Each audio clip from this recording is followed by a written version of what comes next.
See, the topic is paranasal air sinuses, sinusitis, and maxillary sinus tumors.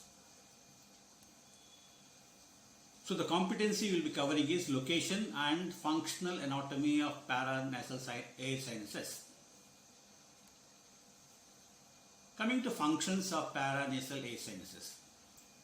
First function is they lighten the weight of skull bones, that is frontal, sphenoid, ethmoid and maxillary bones.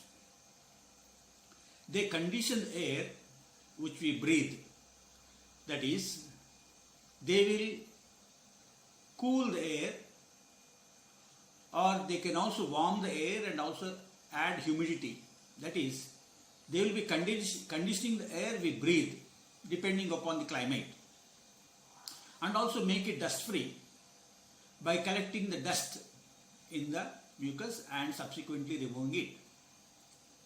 They add resonance to the voice, that is like a musical note.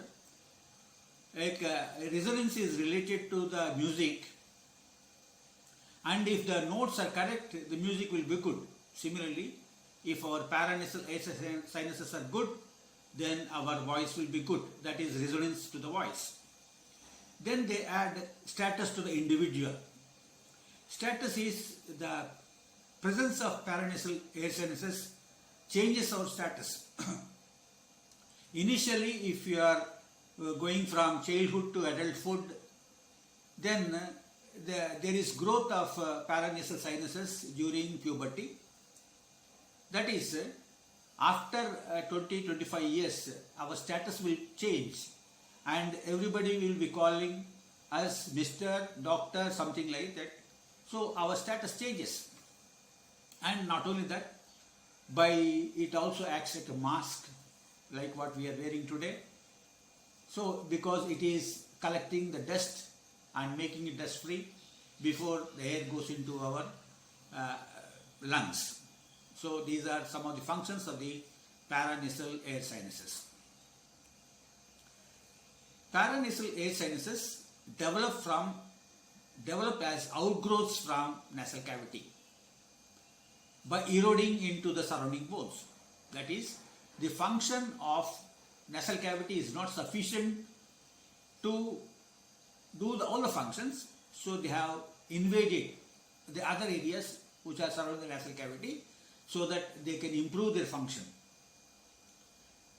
And because they belong to the nasal cavity, they are lined by the respiratory mucosa, the same mucosa which is lining the respiratory tract, that is pseudostratified ciliated columnar epithelium, and there are also goblet cells which secrete mucus, and this mucus will be helping in collecting the dust which is laid on them, and these has to be drained back, so they open into the nasal cavities.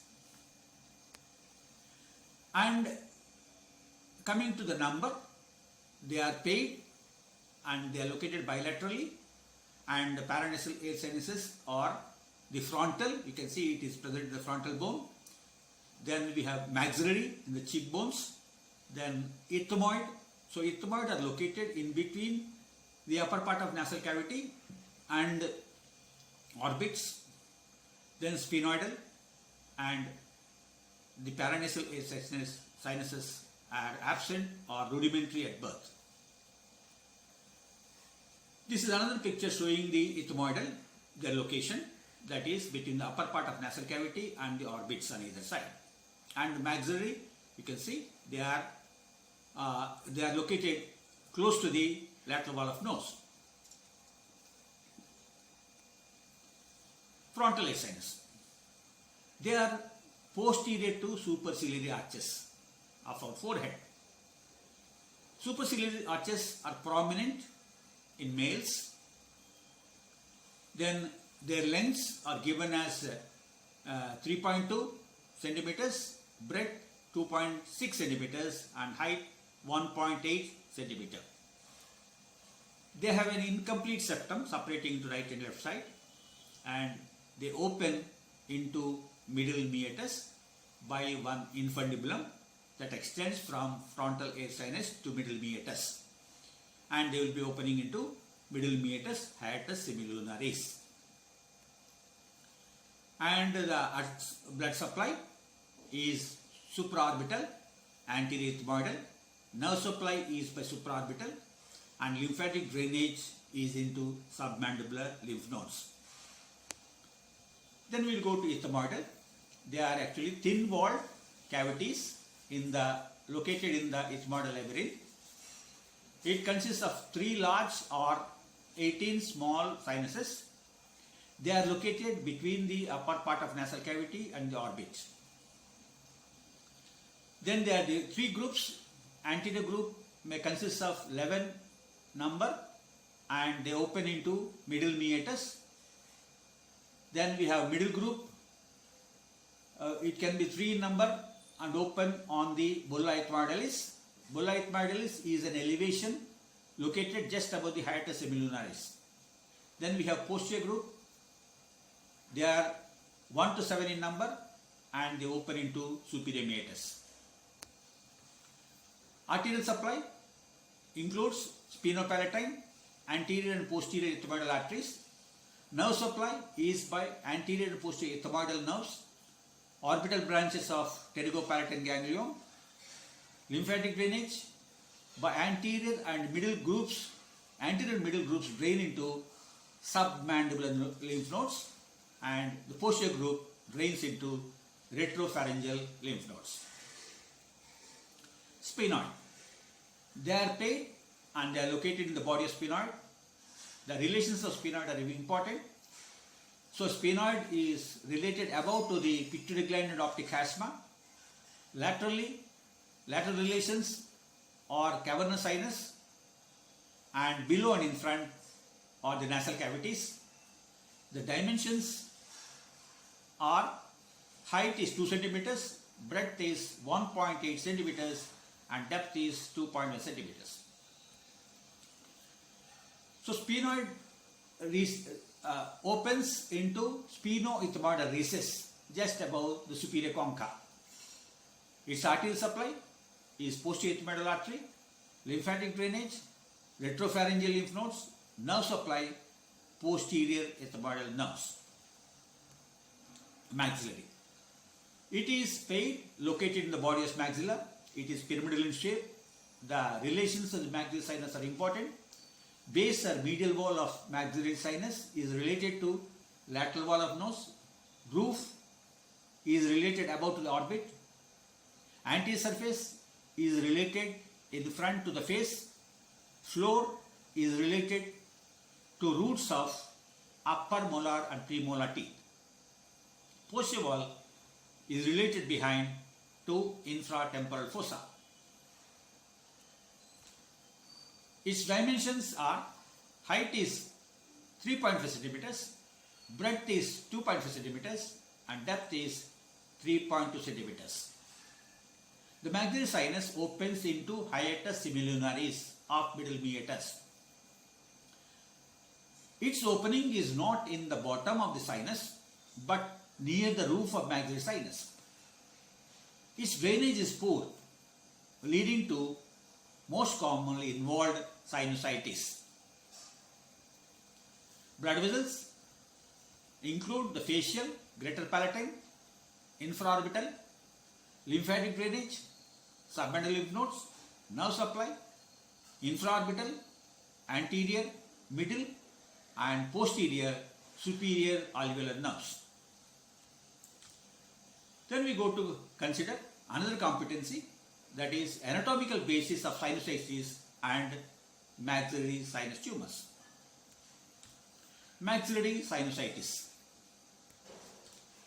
The maxillary sinus is pyramidal shaped pneumatic space.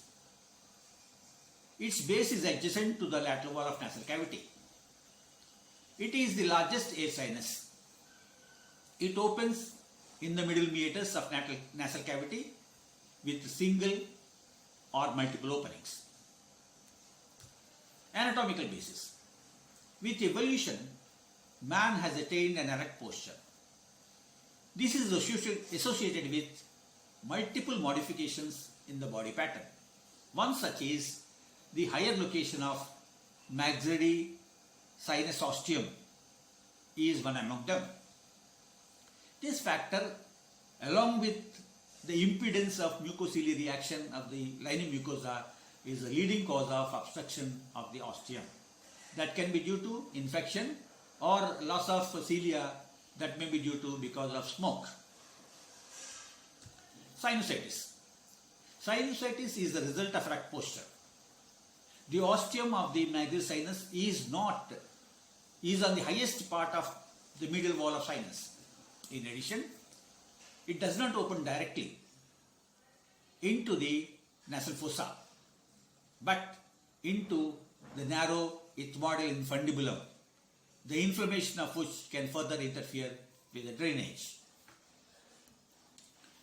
We come to maxillary sinus tumor. Carcinomas of nasal cavity and paranasal air sinuses account for 0.2 to 0.8% of the total carcinomas. 60% of sinonasal tumors originate in the maxillary sinus.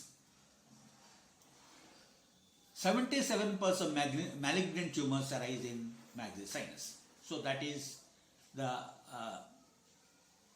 tumor or the carcinomas which are presented by maxillary sinus. Malignant neoplasms or carcinoma of this region may lead to significant morbidity, that is, may cause sinusitis or even disfigurement because of encroachment to other surrounding areas. Higher rates are recorded in Japan and certain parts of China and India. Squamous cell carcinoma are the commonest. Etiology. Occupational exposure of wood dust of hardwood such as beech and oak is a main known risk factor for sinonasal cancer.